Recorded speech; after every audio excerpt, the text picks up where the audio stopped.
My name is John Hill. We're going to be talking about the history of rock, beginning with the beginning of the 20th century with W.C. Handy, who's the person who wrote the St. Louis Blues.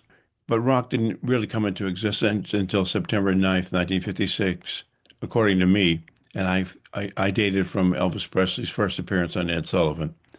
And we're going to continue till the beginning of the 21st century with the advent of the Korean invasion as personified by Psy and by K-pop Demon Hunters, which was the best-selling Netflix movie of all time, and of course spawned a number one album and a number one hit.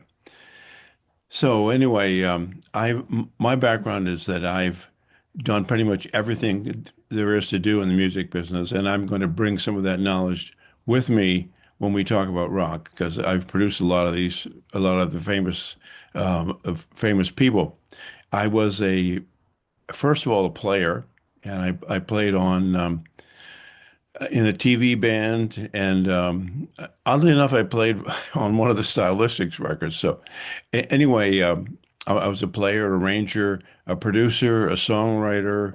Eventually, scored a bunch of movies and TV shows. I was a teacher at UCLA and also at American University, where I taught the history of rock, and Duke University, where I taught the history of rock, and Dartmouth College. And some of the labels that I produced for were Columbia.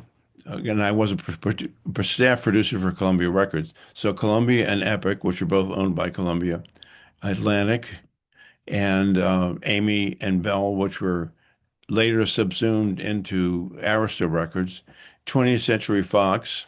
And the person who bought the record that I had released on 20th Century Fox was Dave Apple, who became part of the producing team along with Hank Medris, who was part of the Tokens. They produced Tony Orlando and Dawn, but that's a story for another day, but a story you'll certainly hear. And also ABC Paramount, which was a label back then as well, which sounds less important than it really was because it also included Dunhill, which was the label that the Mamas and the Papas were on, and also Cheech and Chong, of all things.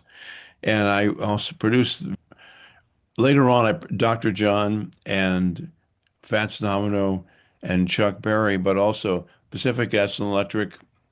I produced the biggest hit that they had, the Buckinghams, Susan Christie, who was responsible for the first chart record that I had. Ian and Sylvia, who were big deal in the folk thing, and they were parodied in the movie A Mighty Wind, which was directed by Christopher Guest, but uh, it was clearly them. David Bromberg, um, who had both George Harrison and Bob Dylan as sidemen on his record, for reasons that I didn't then and don't now completely understand.